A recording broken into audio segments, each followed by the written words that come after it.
दोस्तों, आज की कहानी है जब बेटे के सामने आई बदचलन माँ की सच्चाई। तब बेटे ने। कहानी अगर पसंद आए तो वीडियो को लाइक और सब्सक्राइब जरूर करना। रीना रविवार की सुबह देर तक सोना चाहती थी, लेकिन उसके दोनों बच्चों ने सोने नहीं दिया। आज हम सब घूमने चल रहे हैं। मुझे तो याद ही नहीं आता कि हम सब ने छुट्टी का कोई दिन कब एक साथ गुजारा था। पापा, आप भी एक नंबर के आलसी हो। मम्मी और हम सबको घुमाकर लाने की पहल आपको ही करनी चाहिए। क्या आपको पता नहीं कि जिस परिवार के सदस्य मिलकर मनोरंजन में हिस्सा नहीं लेते, वह परिवार टूटकर बिखर भी सकता है। परम ने अपने पिता को यह चेतावनी मजाकिये लहजे में दी। यार, तू जो कहना चाहता है साफ साफ कहा। हम में से कौन टूटकर परिवार से अलग हो रहा है? चलो आज तुम सबको घुमा लाता हूँ। चलो तैयार होकर कार में बैठो। सब लोग तैयार होकर कार में बैठ गए। कार में बैठने के बाद रीना ने पूछा, हम जा कहाँ रहे हैं? पहले लंच होगा और फिर फिल्म देखने के बाद शॉपिंग करेंगे। परम ने प्रसन्न लहजे में उन्हें जानकारी दी। हम सागर रत्ना में चल रहे हैं ना?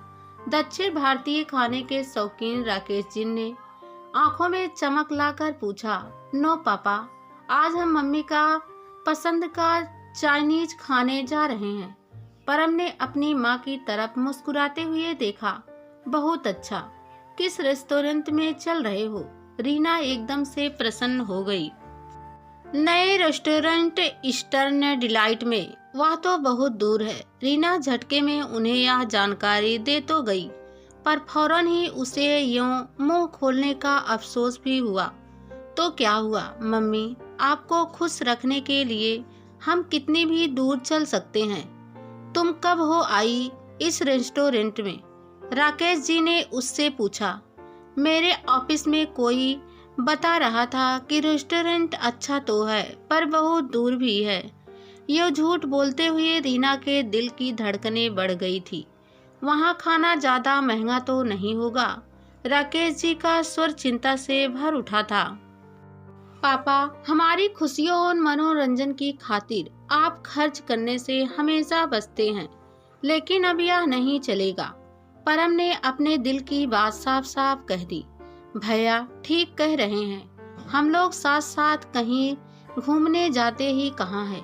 शिखा एकदम से भावुक हो उठी। आप दोनों हफ्ते में 6 दिन ऑफिस जाते हो और हम कॉलेज, पर अब हम भाई बहन ने फैसला कर लिया है कि हर संडे हम सब इकट्ठे कहीं ना कहीं घूमने फिरने जरूर जाया करेंगे। अगर हमने ऐसा करना नहीं शुरू किया तो एक ही छत के नीचे रहते हुए भी अजनबी से हो जाएंगे। ऐसा कुछ नहीं होगा। तुम सब समझते क्यों नहीं हो कि यूं बेकार की बातों पर ज्यादा खर्च करना ठीक नहीं है। अभी तुम दोनों की पढ़ाई बाकी है, फिर शादी ब्याह भी होने का है। इंसान को पैसे बचा कर रखना चाहिए। राकेश जी ने कुछ नाराजगी भरे अंदाज में उन्हें समझाने की कोशिश की। पापा, ज्यादा मन मार कर जीना भी ठीक नहीं है। क्या मैं गलत कह रहा हूँ मम्मी? परम बोला। ये बातें तुम्हारे पापा को कभी समझ में नहीं आएगी और ना ही वे अपनी कंजूसी की आदत बदलेंगे। रीना ने शिकायत की और फिर इस चर्चा में हिस्सा न लेने का भाव दर्शाने के लिए अपनी आंखें मूंद ली। प्यार से समझाने पर इंसान जरूर बदल जाता है। मॉम, हम बदलेंगे पापा को। परम ने उसको आश्वस्त करना चाहा। बस आप हमारी हेल्प करती रहोगी तो देखना कितनी जल्दी हमारे घर का माहौल हंसी खुशी और मौज मस्ती से भर जाएगा। शिखा भावुक होकर अपनी माँ की छाती से लग गई। अरे, मैं क्या कोई छोटा बच्चा हूँ जो तुम सब मुझे बदलने की बातें मेरे ही सामने कर रहे हो? राकेश जी नाराज हो उठे। पापा, आप घर में सबसे बड़े हो, पर अब हम छोटों की बातें आपको जरूर माननी पड़ेगी। भैया और मैं चाहते हैं कि हमारे बीच प्यार का रिश्ता बहुत बहुत मजबूत हो जाए। यह बात कुछ कुछ मेरी समझ में आ रही है मेरी गुड़िया। मुझे बता कि ऐसा करने के लिए मुझे क्या करना होगा। उनके इस सकारात्मक नजरियों को देखकर शिखा ने अपने पापा का हाथ प्यार से पकड़कर चूम लिया। इस पल के बाद रीना तो कुछ चुप चुप सी रही, पर वे तीनों खूब खुलकर हंसने बोलने लगे थे। ईस्टर्न डिलाइट में परम ने कोने की टेबल को बैठने के लिए चुना। अगर कोई वहां बैठी रीना के चेहरे के भाव को पढ़ सकता तो जरूर ही उसके मन की बेचैनी को भाप जाता। वेटर के आने पर परम ने सबके लिए ऑर्डर दे दिया। हम सबके लिए पहले चिकन कॉर्नर्स सूप ले आओ, फिर मंचूरियन और फिर फ्राइड राइस लाना। मम्मी, है ना ये आपकी पसंद की चीज़ें? हाँ, तुमने जो ऑर्डर दे दिया वह ठीक है। रीना ने परेशान से अंदाज में अपनी रजामंदी व्यक्त की और फिर इधर उधर देखने लगी। रीना ने भी सबकी तरह भरपेट खाना खाया, लेकिन उसने महसूस किया कि वह जबरदस्ती व नकली ढंग से मुस्कुरा रही थी और यह बात उसे देर तक चुभती रही। रेस्टोरेंट से बाहर आए तो परम ने मुस्कुराते हुए सबको बताया, आप सबको याद होगा कि फिल्म ब्लैक मम्मी को बहुत पसंद आई थी। इनके मुंह से इसे दोबारा देखने की बात मैंने कई बार सुनी, तो इसी फिल्म के टिकट कल शाम मैंने अपने दोस्त मैंग से मंगवा लिए, जो यहाँ घूमने आया हुआ था। मम्मी, आप यह फिल्म दोबारा देख लेंगी ना? हाँ, जरूर देख लूंगी। यह फिल्म है भी बहुत बढ़िया। अपने मन की बेचैनी व तनाव को छिपाने के लिए रीना को अब बहुत कोशिश करनी पड़ रही थी। फिल्म देखते हुए अगर रीना चाहती तो लगभग हर आने वाली सीन की जानकारी उन्हें पहले से दे सकती थी। अगर कोई 24 घंटे के अंदर किसी फिल्म को फिर से देखे तो उसे सारी फिल्म अच्छी तरह से याद तो रहती ही है। फिल्म देख लेने के बाद वह सब बाजार में घूमने निकले। सबने आइसक्रीम खाई, लेकिन रीना ने इनकार कर दिया। उसका अब घूमने में मन नहीं लग रहा था। चलो अब घर चलते हैं, मेरे सिर में अचानक दर्द होने लगा है। उसने कई बार ऐसी इच्छा प्रकट की, पर कोई इतनी जल्दी घर लौटने को तैयार नहीं था। परम और शिखा ने अपने पापा के ऊपर दबाव बनाया और उसने रीना को उसका मनपसंद सेंट, लिपस्टिक और नेल पॉलिश दिलवाया। घर पहुंचने तक चिंतित नजर आ रही रीना का सिर दर्द से फटने लगा था। उसने कपड़े बदले और सिर पर चुन्नी बांधकर पलंग पर लेट गई, कोई उसे डिस्टर्ब ना करे। इसके लिए उसने दरवाजा अंदर से बंद कर लिया। उसे पता भी नहीं लगा कि कब उसकी आंखों से आंसू बहने लगे। फिर अचानक ही उसकी रुलाई फूट पड़ी और वह तकिए में मुंह छिपाकर रोने लगी। तभी बाहर से परम ने दरवाजा खटखटाया तो रीना ने धीमी आवाज में कहा, मेरी तबीयत ठीक नहीं है, मुझे आराम करने दो। मम्मी, आप कुछ देर जरूर आराम कर लो। शिखा पुलाव बना रही है, तैयार हो जाने पर मैं आपको बुलाने आ जाऊंगा। परम ने कोमल सुर में कहा। मैं सो जाऊं तो मुझे उठाना मत, रीना ने उसे रुआसी आवाज में हिदायत दी। कुछ पलों की खामोशी के बाद परम का जवाब रीना के कानों तक पहुंचा। मम्मी, हम सब आपको बहुत प्यार करते हैं।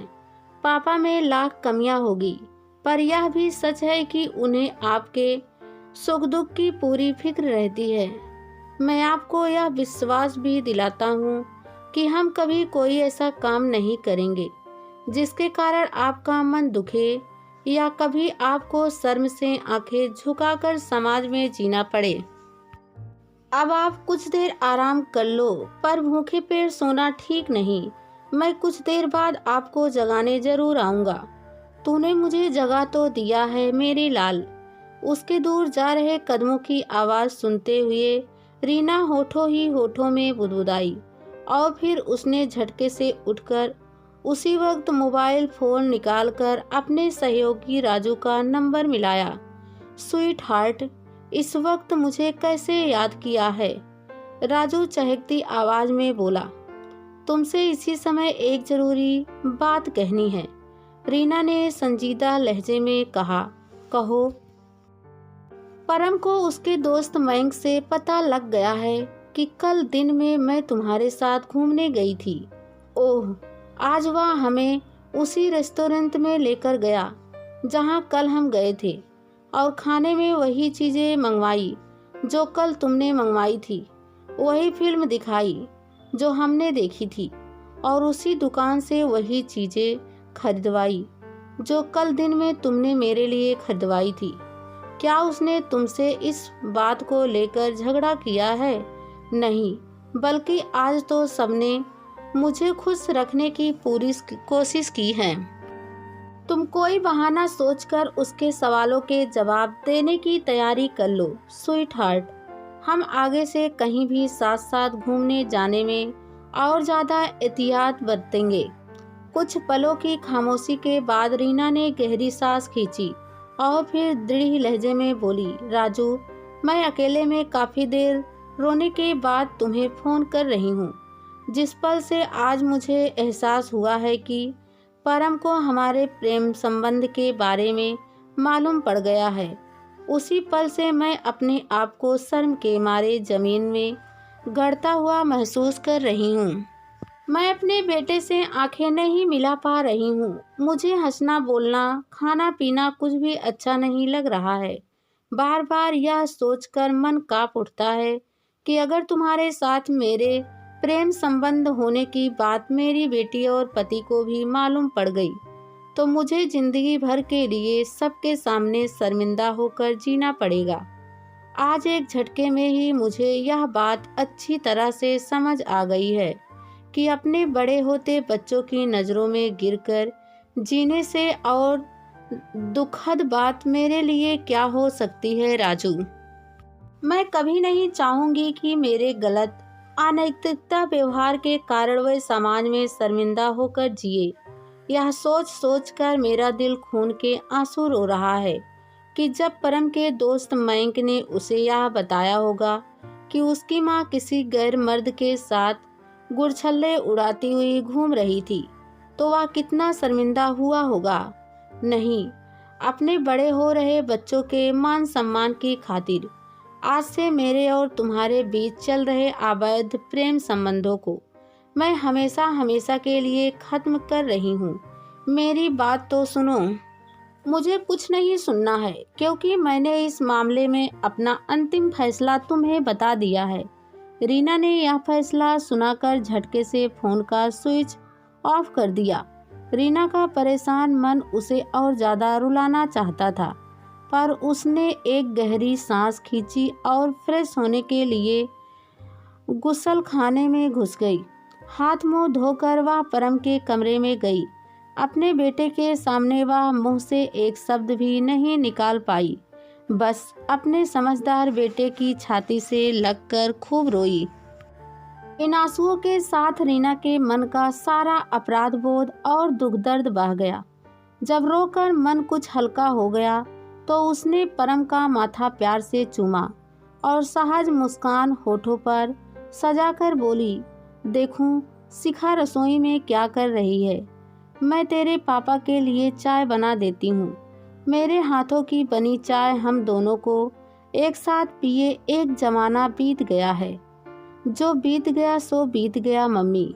अब हम सबको अपने आप से यह वादा जरूर करना है कि एक दूसरे के साथ प्यार का मजबूत रिश्ता बनाने में हम कोई कसर नहीं छोड़ेंगे। परम ने उनका माथा प्यार से चूमकर अपने मन की इच्छा जाहिर की। हाँ, जब सुबह का भूला शाम को घर आ जाए तो उसे भूला नहीं कहते। रीना ने मजबूत सुर में उसकी बात का समर्थन किया और फिर अपने पति के साथ अपने संबंध सुधारने का मजबूत इरादा मन में लिए ड्राइंग रूम की तरफ चल पड़ी।